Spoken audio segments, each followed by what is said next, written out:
warahmatullahi wabarakatuh.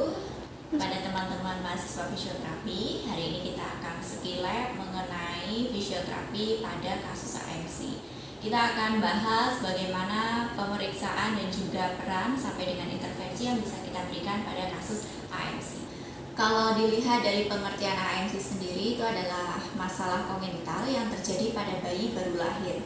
Untuk faktor penyebabnya bisa karena masalah jumlah cairan yang kurang pada saat kehamilan, ya, atau cairan ketuban, atau bisa juga beberapa referensi mengatakan sumbernya belum diketahui. Nah, untuk AMC sendiri, beberapa pola yang sering muncul pada anak atau pada bayi, ya. Saya ambil salah satu contoh, misalkan pada posisi anak, anggap saja pasien yang sedang kita tangani adalah pasien berusia 4 tahun.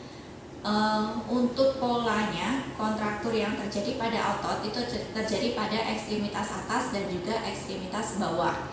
Dan pola kecacatan ini sudah muncul ketika bayi baru lahir. Jadi kalau peran kita dimulai dari kapan? Dimulai dari saat setelah bayi itu lahir.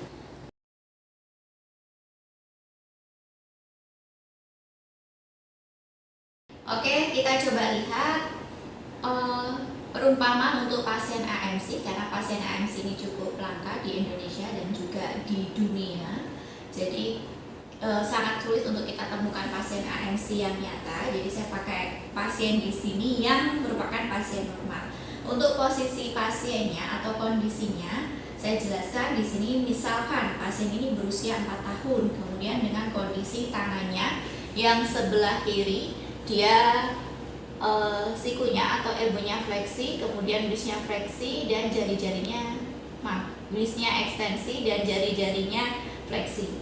Kemudian untuk yang sebelah kanan dia ke arah ekstensi, kemudian ekstensi semuanya. Jadi bisa dilihat di sini polanya adalah pola berkebalikan antara anggota gerak atas sebelah kanan dan juga kiri. Begitupun untuk yang anggota gerak bawah, di sini bisa dilihat untuk kakinya atau tungkainya sebelah kiri, ya, knee-nya fleksi, kemudian ankle-nya ke arah plantar fleksi. Sementara untuk yang sebelah kanan dia cenderung normal.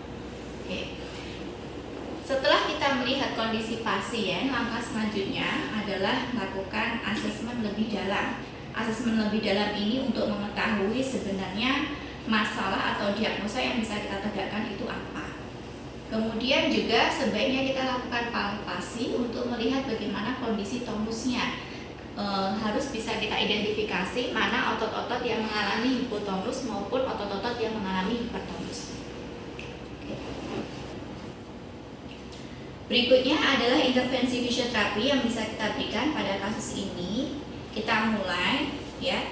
Yang pertama yang biasa kita lakukan adalah untuk menenangkan atau mengkondisikan tonus supaya dia lebih rileks, ya.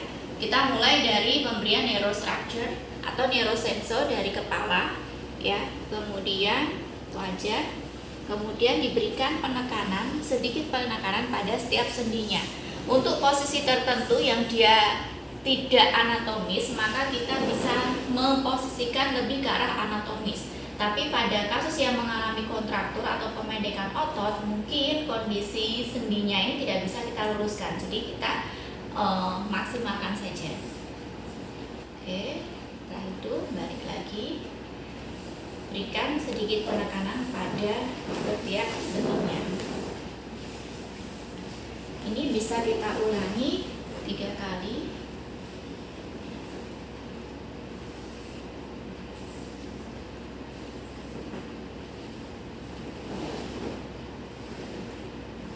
Titiknya, ininya, kemudian ankle-nya.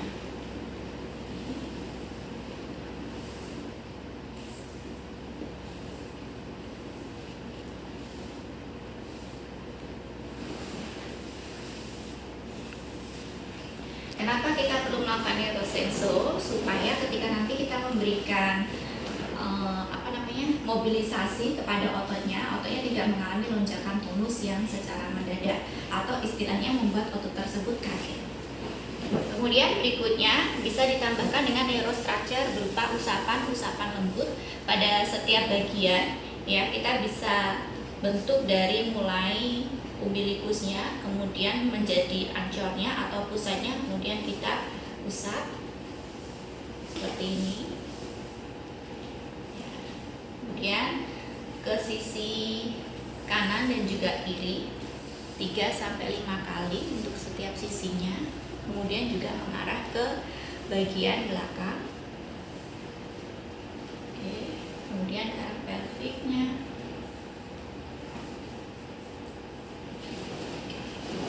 Kemudian juga rangsangan sensorik lainnya berupa pijatan seperti ini.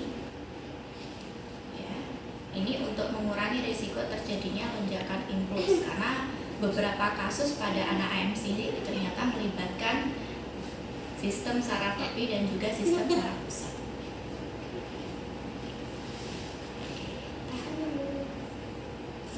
Ketika kita memberikan terapi kepada anak, sebaiknya juga diselingi dengan kegiatan atau aktivitas bermain, di mana anak ini tidak merasa sedang diterapi, sehingga menimbulkan rasa nyaman untuk anak.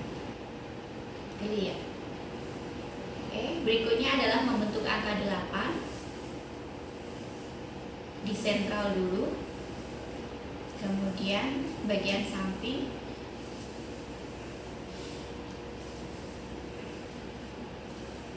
kanan dan kiri,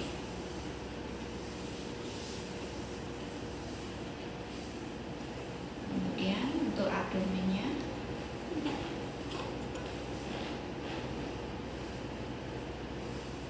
kemudian juga untuk daerah pelviknya.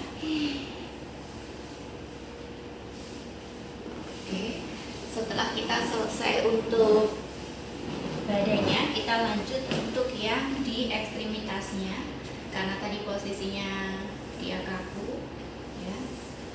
Oke, bisa kita berikan usapan.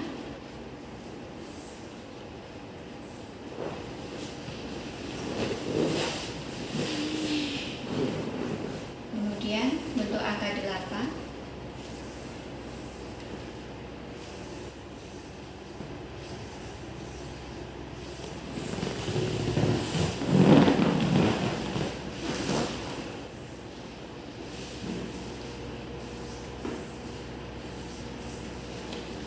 Untuk kaki,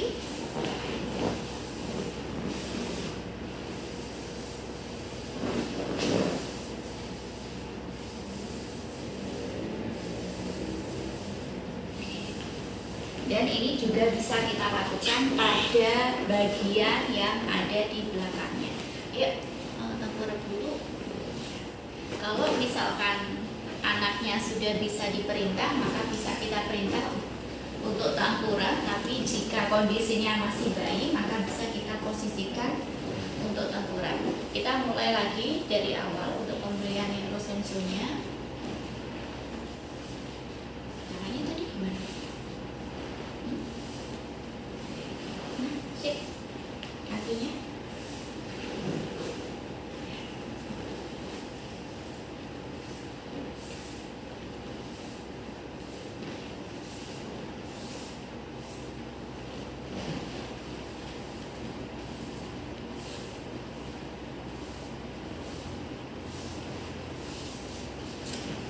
Sama usapan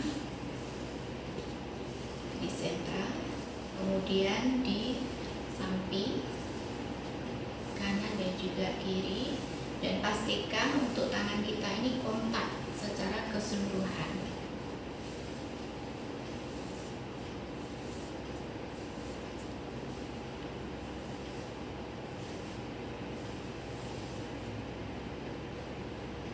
Ini adalah cubitan halus.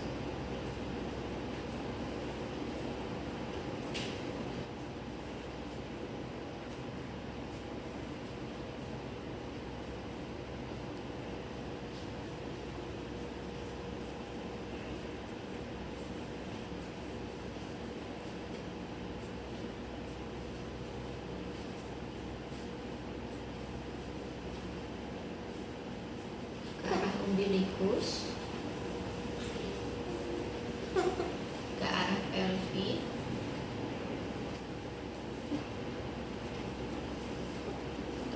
nucleus, kemudian membentuk angka 8 sentral, samping kanan dan kiri,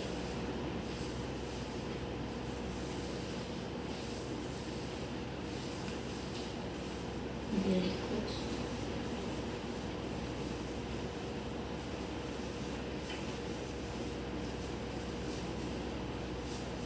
kemudian tangan, mana tadi tangannya? Mana?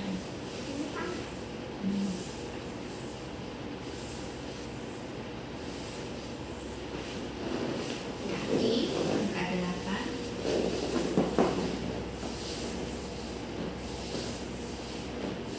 Oke. Ya. Yang berikutnya, setelah kita memberikan neurostructure, kita bisa mulai melakukan tindakan untuk mengurangi spastisitas pada anggota gerak. Kita mulai dari anggota gerak atas. Tadi saya sudah sampaikan, kita harus bisa mengenali bagaimana tonus ototnya, apakah dia hipo atau hiper. Pada kasus-kasus dengan hipo ataupun hiper, biasanya kita bisa memberikan massage. Kita bisa menggunakan baby oil.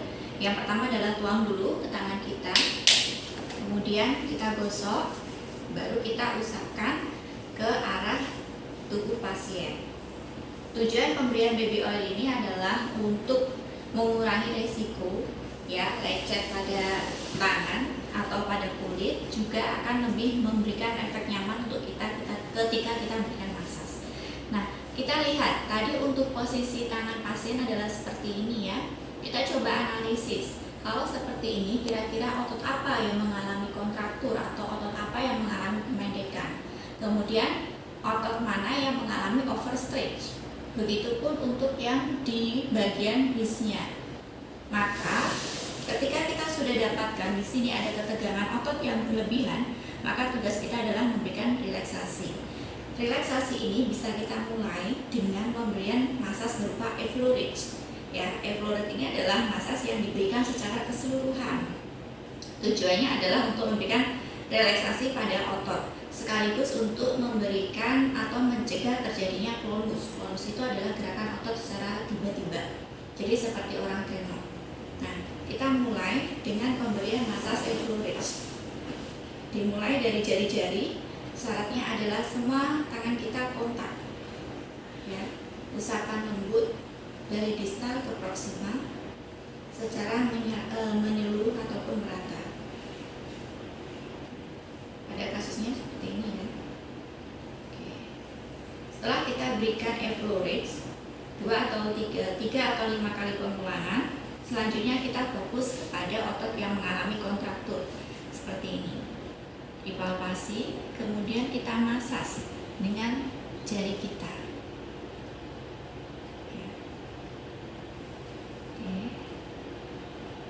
Karena pasiennya masih kecil, maka saya cukup menggunakan ibu jari. Kita berikan massage, mengurangi perlengketan jaringan pada otot. Kemudian jangan lupa untuk bagian yang di distalnya. Berapa dosisnya? Dosisnya adalah sampai terjadi relaksasi otot atau berkurangnya ketegangan otot.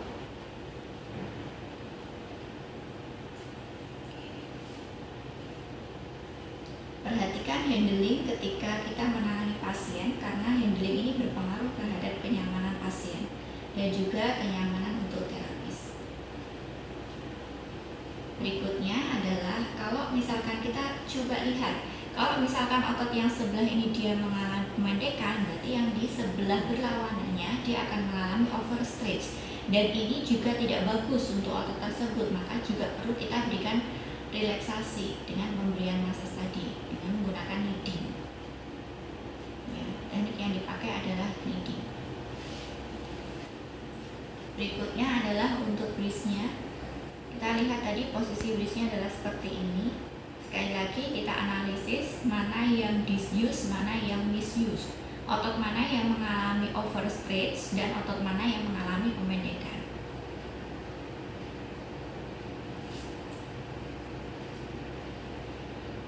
Relaksasikan otot-otot tersebut Setelah rileks, maka kita lakukan mobilisasi pasif ke arah normal. Ya.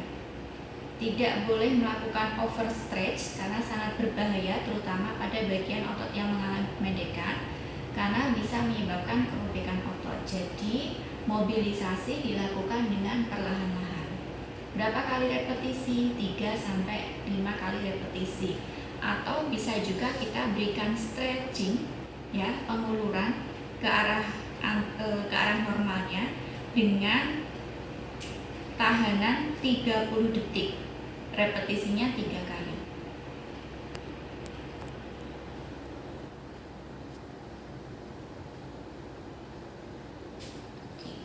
Dan ini berlaku untuk otot-otot yang lain atau ekstremitas yang lain dengan masalah yang sama. Jadi prinsipnya adalah kita mengembalikan ke arah fungsi normalnya.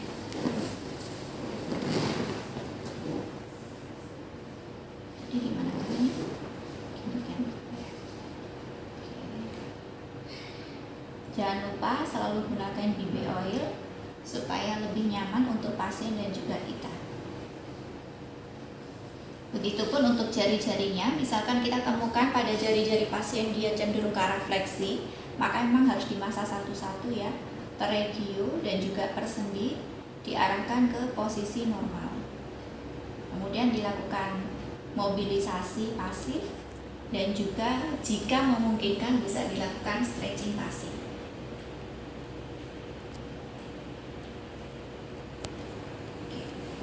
Jangan lupa pada pasien pediatri selalu kita tekankan untuk bisa mengembangkan atau mengoptimalkan sesuai dengan tumbuh kembangnya.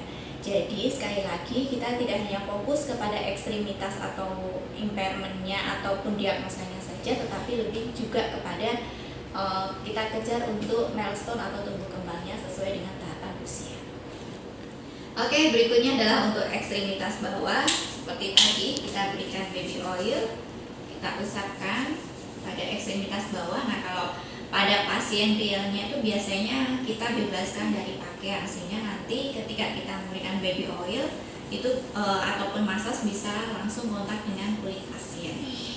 Oke, sama seperti tadi massage kita berikan berupa effleurage, kemudian dari distal ke proximal. Ingat ya, prinsipnya massage itu adalah menuju ke jantung atau searah dengan serabut otot. Oke, kita massage dulu.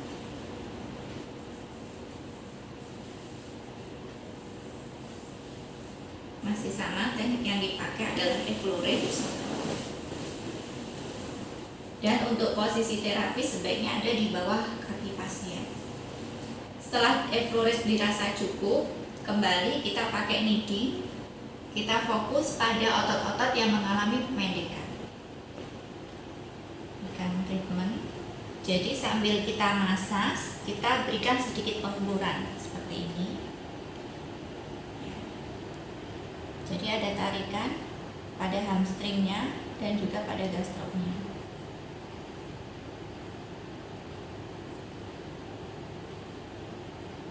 Oke. Kemudian juga untuk daerah ankle-nya posisinya seperti ini ya. Kalau Anda palpasi pasti akan menemukan ketegangan pada tendon Achillesnya. Mana yang harus kita inhibisi, yang harus diinhibisi adalah Achillesnya karena dia menegangnya cukup kuat ya. Kemudian untuk daerah sininya. Kemudian misalkan bagaimana dengan kondisi pasien jika dia ke arah ini, pengkornya ya. Ini hampir mirip dengan kasus CTEV. Sekali lagi kita berikan stimulasi kneading pada Achillesnya. Kalau posisinya seperti ini, maka ini harus ditambah dengan sedikit stretching supaya bisa menambah panjang dari Achillesnya.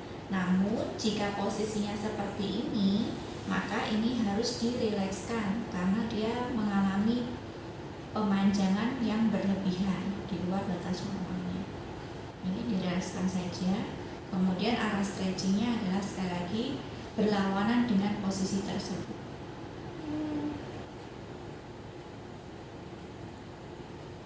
Pada kasus yang lebih kompleks, biasanya disertai pada penguncian pada daerah hipnya.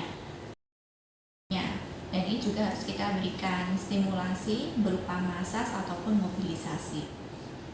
Dan berikutnya adalah mobilisasi untuk anggota gerak bawah, sekali lagi diarahkan pada gerakan yang normal atau ke arah anatomisnya.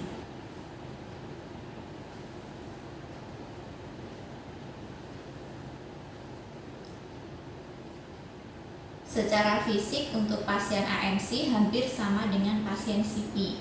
Jadi sesuai dengan kondisinya, jika dia kondisinya tonusnya tinggi, maka akan sedikit sulit untuk kita menggerakkan mobilisasinya, ya, karena pasti ada penarikan atau perlawanan pada otot-otot tersebut. Berikutnya adalah mobilisasi yang bisa kita berikan untuk trunk dan juga ekstremitas. Nah, kita harus hati-hati pada posisi seperti ini. Jadi pastikan kondisi pasien kita safety dan kemungkinan besar ada ketakutan di pasien kita, sehingga yang muncul adalah ketegangan pada tonus-tonusnya. Jadi yang semula yang tadi sudah rileks, ketika kita berikan masas ini bisa menjadi menegang lagi karena kontraksi yang berlebihan. Tangannya tadi gimana? Tangannya gimana? Salah yang mana tadi? Oke, satunya. Ya. Oke, jadi posisi pasien kurang lebih seperti ini. Enggak, maaf. Ya, kita bisa berikan mobilisasi, ya.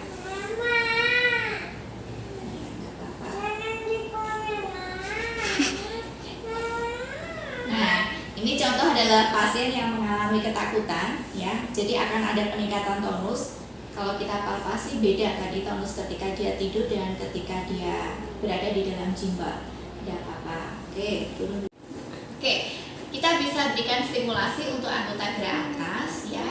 Terutama untuk posisi crawling ini, jika pasien belum mampu untuk merangkak secara mandiri, kita bisa stimulasi menggunakan guling, ya. Kemudian tangannya kita posisikan untuk menapak pada lantai, ya. Sekali lagi ke posisi anatomisnya. Kemudian sambil kita berikan sedikit gerakan atau dorongan pada gulingnya seperti ini. Ya, mama di sini. Beberapa pasien memang pada posisi seperti ini merasa tidak nyaman, jadi kita juga harus bisa memberikan stimulasi atau apapun yang sifatnya bisa menarik perhatian pasien. Ini loh boneka apa? Bebeknya ini loh. Yuk ambil. Nah, seperti itu contohnya. Dengan memberikan stimulasi di mana anak diminta untuk mengambil. Taruh sini lagi deh. Ya, pintar sekali. Tangannya gimana tangannya? Oke, sambil stimulasi untuk pick up atau mengambil. Ini tangannya gini biar nggak jatuh. Nah, oke.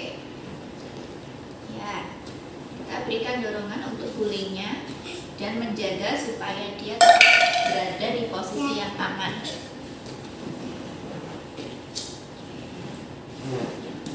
Nah, untuk stimulasi yang lain bisa kita berikan juga. Ini ya. Ini pada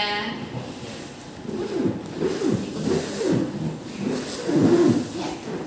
Ini bisa kita berikan. Jadi sekali gerakan kita dapat dua di sini. Yuk.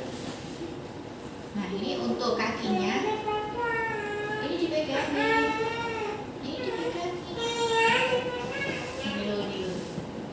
Ya. Oke, untuk kakinya supaya dia juga ada kontrol gerakan untuk mendorong.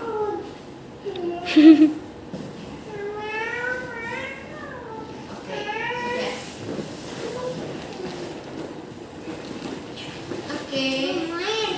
Baik, stimulasi berikutnya kita optimalkan untuk ke arah motoriknya dan juga ke arah aktivitas fungsionalnya. Kalau kita lihat untuk fungsionalnya kaki, posisi kakinya pengkor ya ke arah internal atau kita bisa sebut CTEV. Nah, kalau posisinya seperti ini, otomatis pasien akan kesulitan ketika menapak. Maka stimulasi yang bisa kita berikan adalah sambil memberikan terapi bermain, kita arahkan untuk ke posisi yang normal. Jadi sedikit diberikan tekanan atau dorongan supaya arkisnya ini mau menempel di lantai atau bisa menempel di lantai. Dan tentunya ini juga membutuhkan proses yang tidak sebentar. Karena kalau kita lihat arah kelengkungan atau pengkornya cukup parah.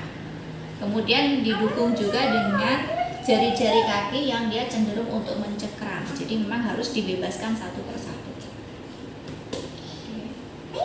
Stimulasinya bisa dengan bermain seperti ini, atau bisa juga dengan menggunakan media yang lain. Berikutnya adalah pemberian stimulasi ke arah motorik. Untuk anggota gerak atas, kita bisa menstimulasi menggunakan bola motorik seperti ini ya. Kalaupun misalkan tidak ada, kita bisa menggunakan bola biasa. Cara stimulasinya adalah diminta anak untuk mengambil dan juga latihan menggenggam. Yuk diambil bolanya deh, pakai tangan kanan, diambil. Oke, jadi karena tadi posisi awalnya dia adalah dorsal fleksi, maka mau tidak mau ketika dia akan mengambil, dia akan mengarahkan ke arah fleksi. Oke, digenggam, tangan dua. Oke, jadi ini bisa kita pakai stimulasi motoriknya ya. Ada gerigi-geriginya dengan berbagai ukuran. Ada yang ukuran besar, kecil, dan sedang. Bola. Kalau misalkan kita tidak ada bola motorik, kita bisa menggunakan bola biasa. Ya, jadi anak akan berusaha untuk memegang. Nah, di situ stimulasi sensorik akan masuk yang akan memberikan respon kepada sensor motoriknya. Kita juga bisa menggunakan media yang lain, misalkan adalah dengan meminta anak untuk menyusun balok.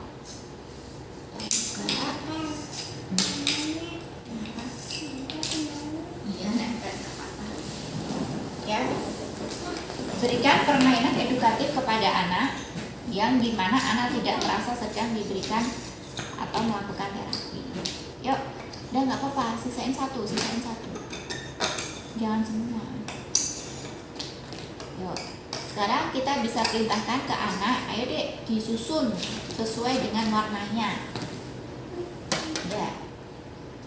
Udah, ini aja. Nih, ya, disusun sesuai dengan warnanya. Kuning di mana? Nah, ini juga ketika dia mengambil atau pick up, ini bisa merangsang untuk jari-jarinya. Kalau misalkan dia mengalami kesulitan, maka dia akan menggunakan tangan yang satunya untuk membantu. Oke. Jangan lupa untuk memberikan reward ketika anak berhasil menjalankan instruksi kita. Lagi.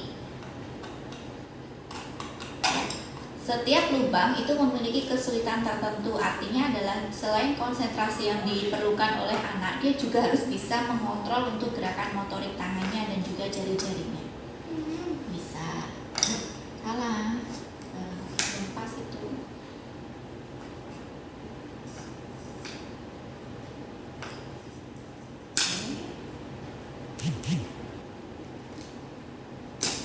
Yang biru.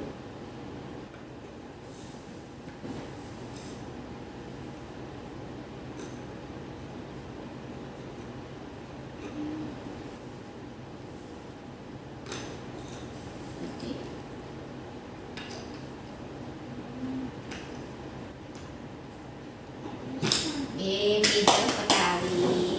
Berikut bisa berupa pujian ataupun mainan yang bisa kita berikan, mainan kesukaan dia. Oke, bagus. Oke, berikutnya adalah latihan untuk memacu kemampuan motoriknya dan juga untuk kognitifnya. Kita bisa berikan latihan ini jika kondisi anak betul-betul sudah bisa. Artinya adalah untuk berdiri keseimbangannya bagus dan untuk pick up tangannya juga sudah mulai terkontrol. Ini adalah salah satu permainan edukatif yang bisa kita berikan. Oke, sudah siap? Ya, ambil ke situ, kemudian masukkan ke sana. Oke, yuk mulai ambil. Sambil kita berikan dukungan kepada anak. Ya, oke, good. Ambil lagi. Ayo, jalan cepat, ambil lagi. Ya, cepat. Nanti kalah sama temennya. Yuk. Oke, good lagi. Sip. Ya. Oke. Masukin lagi. Good. Ayo. Ya. Masih kurang berapa ya? Oke. dia mengambil, sudah sesuai dengan instruksi atau belum, kemudian bagaimana dia memegang untuk menggenggamnya, dan juga untuk pola jalannya. Oke, kaki.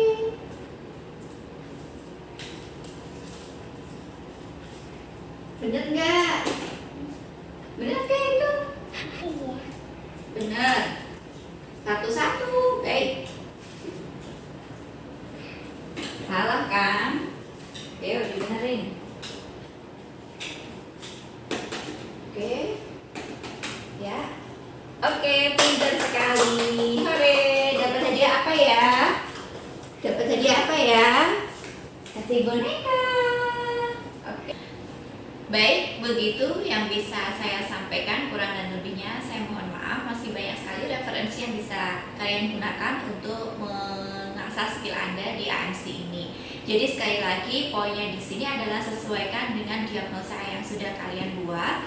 Artinya adalah kita harus bisa memahami dengan betul mana masalah yang bisa kita selesaikan, dan harus mengetahui mana primary problem yang harus kita selesaikan terlebih dahulu untuk bisa meningkatkan ke aktivitas fungsional.